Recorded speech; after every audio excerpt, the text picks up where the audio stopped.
Welcome to the ANEW Insight Podcast, empowering and inspiring your journey to optimal health. Hosted by Dr. Supatra Tovar, clinical psychologist, registered dietitian, fitness expert, and author of Deprogram Diet Culture.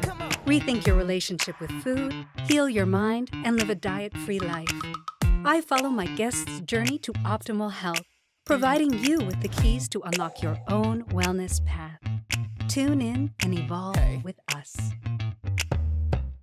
Hello and welcome to the ANEW Insight Podcast. I am Dr. Supatra Tovar, and I am so excited to have author, psychotherapist, researcher, and women's empowerment coach, Coloma Muro, with us today. Coloma, welcome. Thank you, Supatra. I'm so happy to be here. I'm so excited to interview Coloma. She has such an interesting background. So let's get right into it. I'm going to read a little bit about Coloma, and then we're going to start our questions. Coloma Muro is a psychotherapist, researcher, and women's empowerment coach with over 12 years of experience. She holds a degree in psychology from the Autonomous University of Barcelona and a double master's in research in neuroscience and primatology. Her holistic approach integrates psychology, neuroscience, mindfulness, and spirituality to promote sustainable inner healing. Coloma emphasizes brain health and neuroplasticity, guiding clients to rewire mental patterns for emotional regulation and personal fulfillment. She is the author of Raw and Unmasked, a book offering strategies to reprogram the nervous system, reconnect with the body, and adopt new narratives to access abundance, joy, and personal freedom. Through her work, Coloma introduces the concept of intimacy within as essential for nurturing fulfilling connections with oneself and others.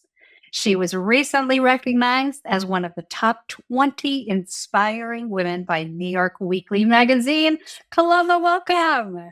Thank you. Thank you for this amazing introduction. Well, you're an amazing woman, and you really caught my eye, and I find you to be inspirational. So help our audience be inspired by you. What led you to pursue your academic studies? They are vast, they are varied. And how do you combine your background in neuroscience with mindfulness practices in your coaching methods? Well, I was always fascinated by nature as a child, from animals to astronomy. And I was inclined to study general medicine to understand how the human body worked. But my interest in the brain and how humans make decisions pulled me towards psychology. And I was very passionate about the biology of the brain and understanding the physiology behind our behaviors. And at some point during my studies, I started learning about mindfulness, and that led me to study or to pursue neuroscience. And the more I learned about consciousness, the more intrigued I became. And my brain, though, was too immature to integrate everything I was studying, though. And part of what I learned through my own experience, actually, is that we need to have the capacity to receive that information. And back then, I was too busy. I had never stopped. I was this high achiever. My curiosity was moving faster than my cognition or than the capacity that I had to integrate the information that I was studying. In any case, I did work in amazing places, from hospitals to research centers to rehab centers. And those were deeply gratifying. But I still had a surge, or like a desire to expand my knowledge in ways that the way I was living I was not finding, if that makes sense. And to the point that I felt called to relocate to Bali. So to learn Eastern medicine and philosophy. And I am still to this day blessed by all the support that I received by my parents, my friends, my coworkers. But I did leave everything that I had, my apartment, my dog, the life I had in Barcelona, which is originally my hometown. And I embarked on a one-way ticket uh, to Southeast Asia. And there I studied yoga and I learned a lot of different things.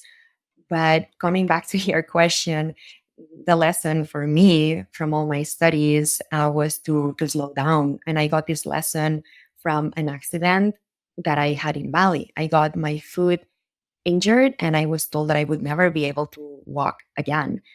And obviously, forget about yoga or any physical activities at all. But I'm bringing this up because that was part of my teaching. The universe gave me the opportunity to stay in bed for 3 months in a foreign country where nobody would speak English. And this is where, after years of studying mindfulness, I got to understand what that practice actually truly meant. Um, and I had the space to integrate what the information that I had been receiving prior to my travel. Mm. The message of the accident was to slow down, which is a part of like what mindful living is. And I could connect deeper. I could see with more clarity and I could enjoy more, regardless of the circumstances.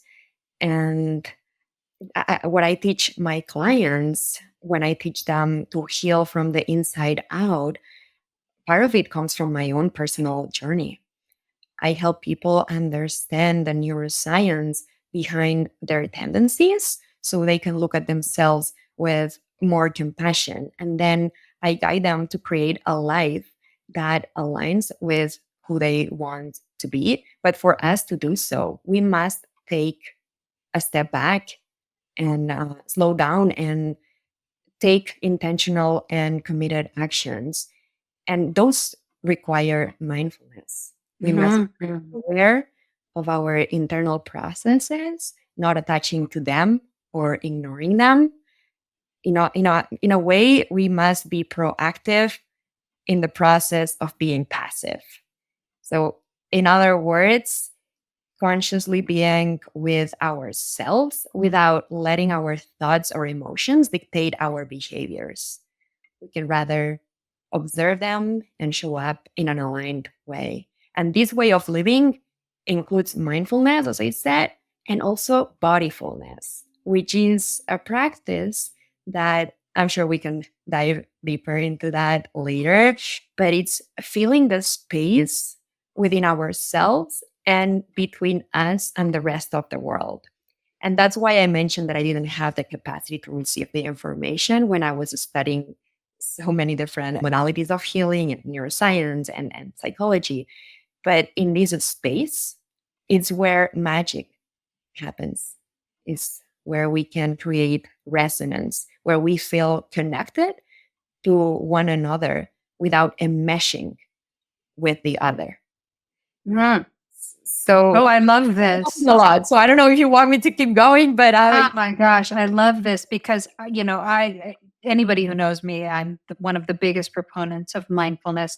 Body fullness is a new term to me, but I also think the mind and the body are one. We're not separate from mind and body, though we do receive a lot of signals from the body up and from the mind down.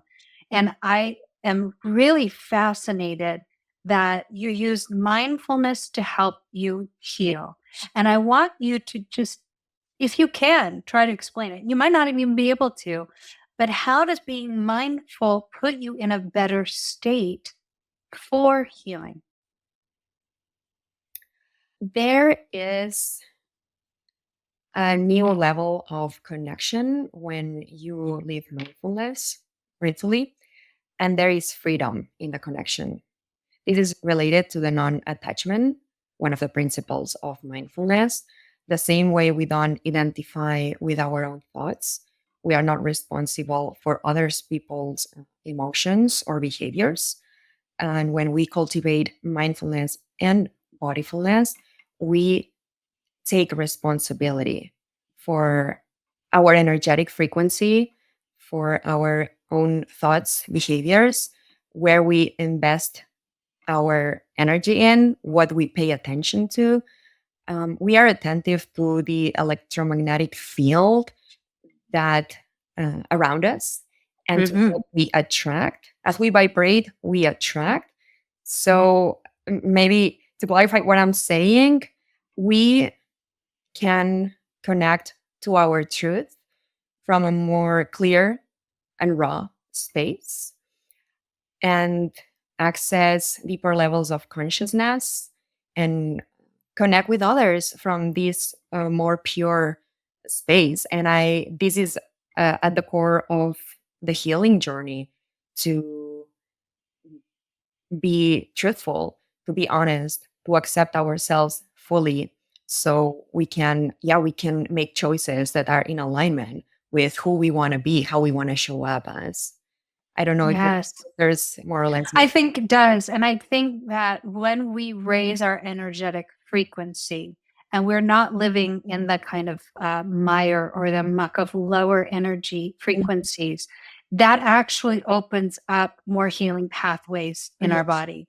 We're not constricting our energy. And I know that that sounds real woo woo to some people out there, but there are copious amounts of evidence of people healing themselves just by raising their energetic frequency. Like there's a story of a man who had a terminal cancer diagnosis, and what he did was he put himself in a room, and all he did for weeks on end was watch comedy movies. That's all he did. Mhm. And his cancer went into remission, which is unexplainable. And a lot of people are like, yeah, they may poo poo that. But I just had somebody on my podcast yesterday who had such a traumatic brain injury that they expected him to be a vegetable after his injury. And he said that he never let anything but positive thoughts go into his mind after that occurrence. And that occurrence was atrocious and so traumatic. And so I think that there is so much power in our mindset. And that's why I wanted you to be on today. And I really want to have you illuminate to our audience a little bit more about neuroplasticity. Mhm. How can you explain how neuroplasticity can empower individuals to change their mental patterns and their behavior? So, this is what we're talking about. You could have gone into a negative state with this injury, Mhm. but you didn't. You chose to be mindful, which opens you up to this open hearted, non judgmental awareness of the present moment. And that facilitated a stress free environment that led to your healing. So, give us a picture of neuroplasticity for anybody who doesn't really fully understand what that means. Mhm. Okay, so neuroplasticity is the brain's ability to reorganize itself by forming new neural connections. And understanding neuroplasticity, as you said, empowers individuals to rewire their brains for greater resilience, emotional balance, and personal transformation. And before explaining in what ways we can harness neuroplasticity for positive change, I want that we all understand the wisdom of our bodies, which you already kind of were talking about. Our physical body is the home within which our brain resides. And as such, it provides an anchor to who we are and how we move about in the world. And the body is connected to the brain via nerve fibers, which allow efficient integration of sensation, emotion, cognition, and action. And elementally, our an organism receives sensory input, contextualizes it with emotional and cognitive information, and effects an appropriate response. That would be both neuroplasticity and body wisdom, two concepts that important to understand for us to use it to create positive impact or to create health. We come to this world with a somatic map that is developed way before birth. If the mother is stressed, we know that maternal anxiety, can shorten the length of baby's telomeres, which are protective caps of on chromosomes and are involved in cancer development, for example. Or we know that when a mother's elevated cortisol, which is the stress hormone, can lead to neurodevelopmental disorders in the child. So this is transgenerational, meaning it passes from one generation to the next. And this map that we carry within our bodies contains the cues that we use even before our cognition develops to function in our environment. Then, after birth, we also receive information about who we need to be during the first years of our lives to be safe and loved. So prior to our birth and during the first years of our lives, our bodies contain instructions, so to speak, on how to move through life. Now, what happens is that when we leave paying attention to our map, we are somewhat disconnected from the present. And I'm going to come back to your question, but there is encoded information that served us in the past. But for us to fully connect to reality and create our life, we must understand that the map that was offered, that offered a sense of safety, doesn't serve us anymore.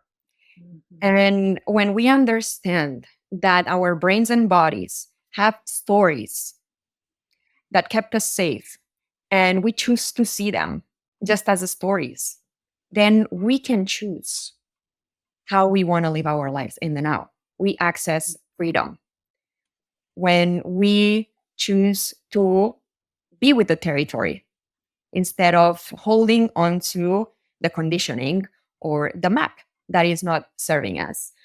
And from this moment, we not only do we create freedom, we're taking responsibility for our healing.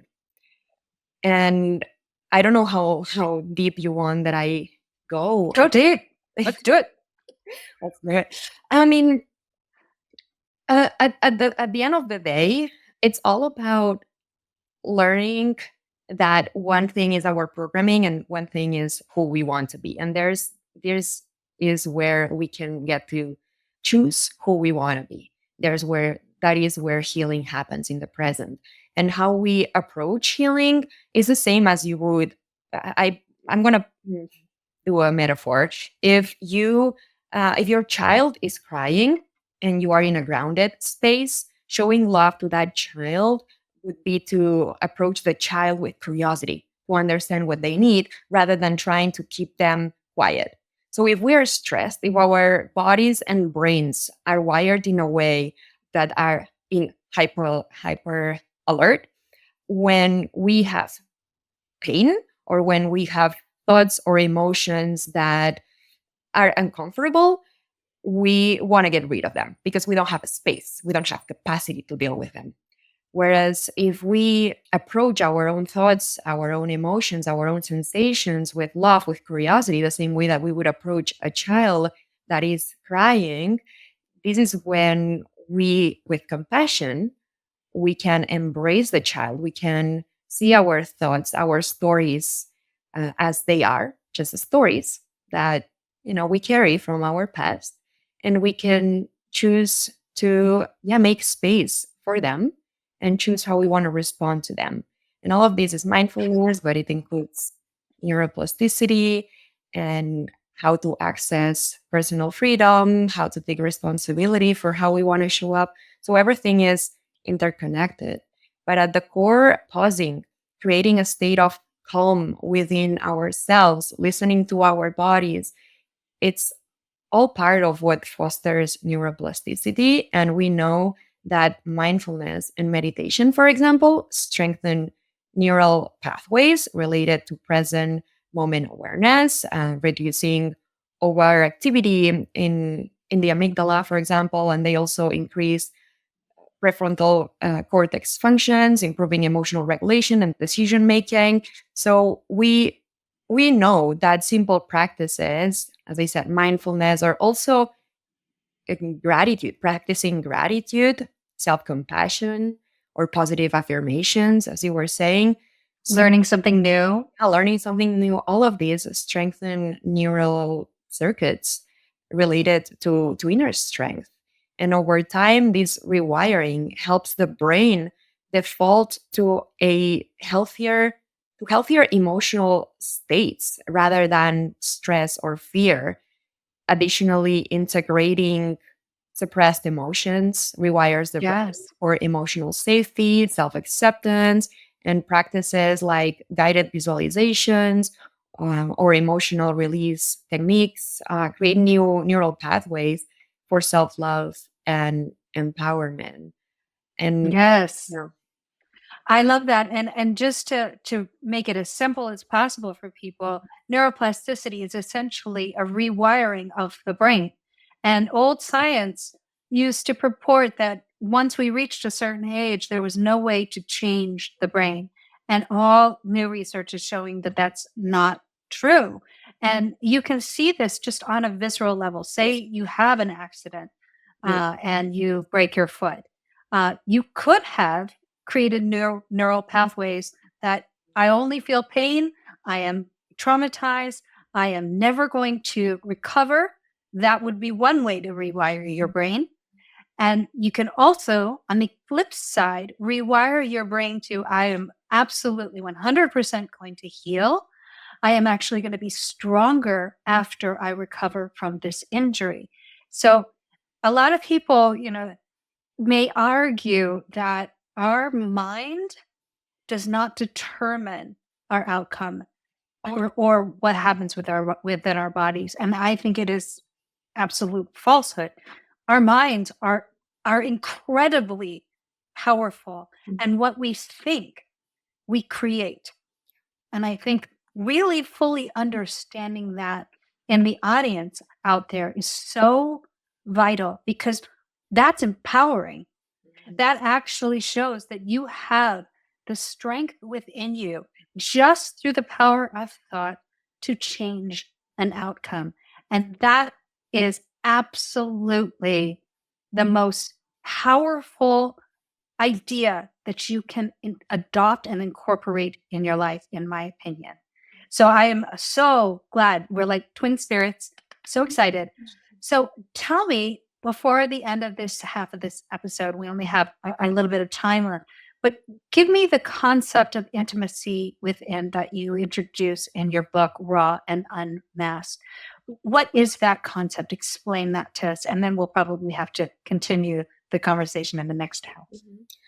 it has to do with the thing that I am most fascinated by and committed to, which is true love. I believe this force is within all of us, and throughout life, we learn to block it. Our wounds become so deep that we disconnect from source, and then the more we operate from our wounds, the more we abandon our true selves, which translates into more layers of pain. And to be intimate with something is to share truth. It is to be exquisitely connected, to be devoted, to protect our truth. And romantic partnerships, for example, intimacy is co created when we share ourselves fully with one another, when we let love in, when we are open, honest, vulnerable. And so my work revolves around becoming intimate with self when you realize that you are the source of your own pleasure. You just want to share your truth, not to abandon it. It's so pleasurable to be yourself that you genuinely want to share yourself with others. And this, as I said earlier, when you love your own pain, you can also love another person's pain. And this is how we create conscious relationships and heal through them. When we commit to becoming available to ourselves, we can meet another from this raw and magnificent unconditional love. So, cultivating intimacy within means to treat everything that we are with sacredness. Yeah, it's the same way we build intimacy with another by being non-judgmental, not projecting, and rather listening and creating a safe space for our lovers' full expression. We can do so for ourselves. And this also entails setting boundaries. We don't want our romantic partners to be verbally abusive or to disrespect us. So developing intimacy within involves setting boundaries for ourselves, both cognitive, like no negative self talk, or you were mentioning, and also somatic boundaries. For example, to be in environments that are conducive to our growth. And for this process, we must develop both mindful awareness and body fullness. By learning how our bodies respond to other people's energies, we can choose more intentionally who we share our energy with. I love this. Yeah. Coloma, we're going to have to stop for this half, but I really want to get back into this. And I just want to say, before we end this half of this episode, oh my gosh, in these times, in this political climate that we're living in, if we could all just recognize that we're interconnected and that we should not only respect ourselves, but we should respect others and care for others, it would be a very different environment that we're living in right now.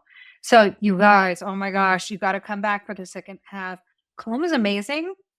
And I really feel deeply connected to her, even though this is the first time we're meeting. Her message is absolutely necessary in this time. And her pathway to healing can also be your pathway to healing. So please tune in next time for the second half of this amazing episode with author, psychotherapist, researcher, and women's empowerment coach, Coloma Muro. Coloma, thank you so much. Thank you, Supatra. Thanks for tuning into the ANEW Insight Podcast. Please remember, the content shared on this podcast is for entertainment purposes only and does not constitute medical advice.